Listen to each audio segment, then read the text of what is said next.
নমস্কার। কবিতার নাম মনের শক্তি। অশান্ত ঝড় থামিয়ে দিতে নিজেকে শুধু বিশ্বাস করো। ভয়ের যত দেওয়াল আছে সাহস দিয়ে চুরমার করো।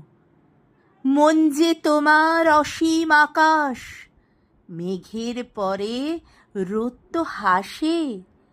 নিজেকে তুমি শান্ত রাখো, শান্তি তবে আপনি আসে। বজ্রপাতেও বৃক্ষ যেমন মাটির গভীরে শিকড় পোঁতে, তেমনি তুমি শক্ত থেকো নতুন কোনো প্রভাত স্রোতে। হাল ছেড়ো না, এগিয়ে চলো, জয় হবে নিশ্চিত ভাই। শক্তি তোমার নিজের ভেতর, ঠোঁটের কোণে হাসি চাই। নমস্কার।